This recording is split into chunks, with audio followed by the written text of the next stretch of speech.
எந்த கருத்தையும் நான் வெளிப்படையாக யாரிடத்திலும் கடந்தோ அல்லது யாரையும் அரசியல் ரீதியாக சந்திக்கவில்லை.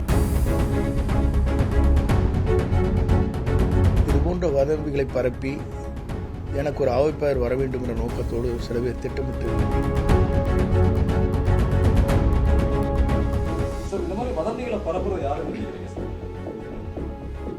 நான் யாரையும் குறிப்பிட்டு சொல்ல இயலாது.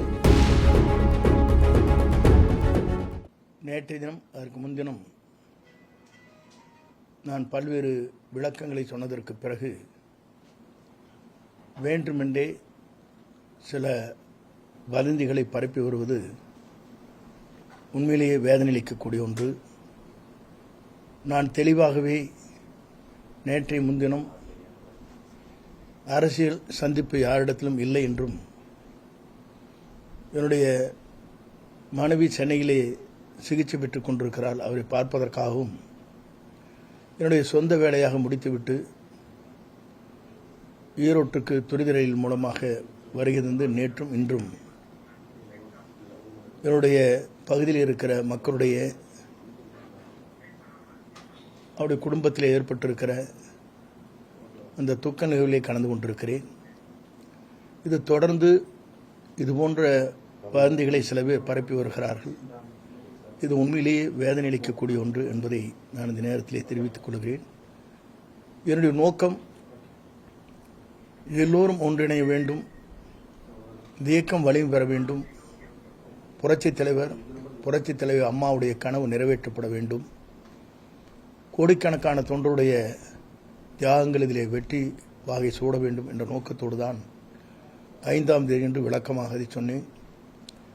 அதற்கு பிறகு எந்த கருத்தையும் நான் வெளிப்படையாக யாரிடத்திலும் கடந்தோ அல்லது யாரையும் அரசியல் ரீதியாக சந்திக்கவில்லை என்பதை நான் மீண்டும் ஒரு முறை வலியுறுத்தி தெரிவித்துக் கொள்கிறேன். இந்த வதந்தியை சில பேர் வேண்டுமென்றே பரப்பி வருகிறார். அது எனக்கு வேதனை அளிக்கிறது என்பதையும் நான் இந்த நேரத்திலே பணிவன்போடு தெரிவித்துக் கொள்கிறேன்.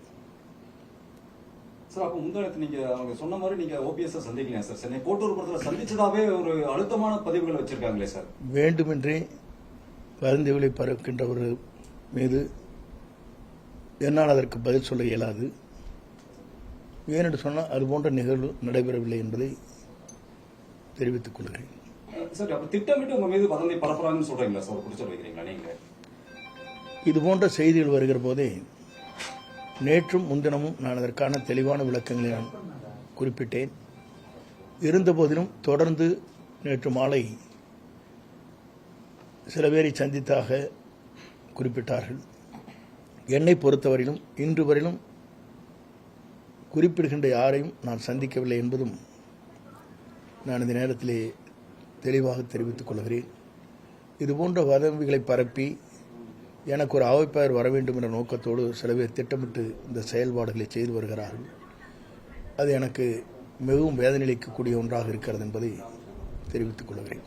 சார், இப்போ நீங்க அதிமுக பிரிஞ்சு போனவங்களை ஒருங்கிணைக்கணும்னு நீங்க சொல்றதுனால உங்க மீது வதந்தி திட்டமிட்டு பேரை கெடுக்கணுங்கிறதுக்காக பண்றாங்கன்னு சொல்றீங்க சார்? மாதிரி இல்லை, என்னுடைய நோக்கம் எல்லோரும் ஒருங்கிணைக்க வேண்டும், புரட்சித் தலைவி அம்மா ஆட்சி மலர வேண்டும், கோடிக்கணக்கான தொண்டருடைய கனவு நிறைவேற்றப்பட வேண்டும் என்பதுதான் என்னுடைய முழுமையான நோக்கம்.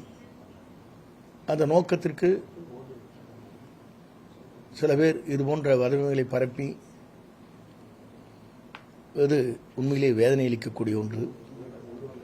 நல்ல செயல்பாடுகளுக்கு எல்லோரும் ஊக்கத்தையும் ஆக்கத்தையும் தர வேண்டுமே தவிர இதுபோன்ற செயல்பாடுகளை வதந்திகளை பரப்புவது இனியாவது அவர் நிறுத்திக் கொள்ள வேண்டும் என்பது என்னுடைய அன்பான வேண்டுகோள். சார், இந்த மாதிரி வதந்திகளை பரப்புறது யாருன்னு நினைக்கிறீங்க சார்? நான் யாரையும் குறிப்பிட்டு சொல்ல இயலாது. யார் பரப்புகிறார்களோ அவர்களே நிறுத்திக் கொண்டால் நலமாக இருக்கும். சார், இதை நீங்க ஒரு எச்சரிக்கையாவே சொல்றதா எடுத்துக்கலாமா சார்? வதந்திகளை நிறுத்திக்கணும்னு சொல்றேன். ஏன்னா இது வதந்திகள் அப்படிங்கிற சூழ்நிலையில எச்சரிக்கை அல்ல. அந்த நண்பர்களுக்கு அன்போடு நான் வேண்டுவது, நான் ஏறத்தாழ 45 ஆண்டுகள் அரசியல் வரலாற்றில் தூய்மையாக பணியாற்றியிருக்கிறேன், விசுவாசமுள்ள தொண்டனாக இருந்திருக்கிறேன். மக்கள் பணி என்பது சிறந்த முறையில் நான் ஆற்றியிருக்கிறேன்.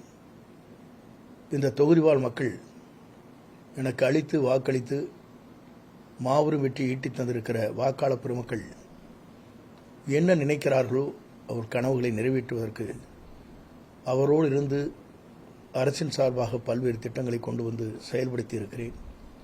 அந்த மக்கள் தான் என்னுடைய உயிர் மூச்சு, தொண்டர்கள் தான் என் உயிர் மூச்சு, கழகம்தான் என் உயிர் மூச்சு என்பதை தெரிவித்து விடைபெறுகிறேன். நன்றி, வணக்கம். செய்திகளை உடனுக்குடனும் துல்லியமாகவும் தெரிந்து கொள்ள சப்ஸ்கிரைப் பண்ணுங்க.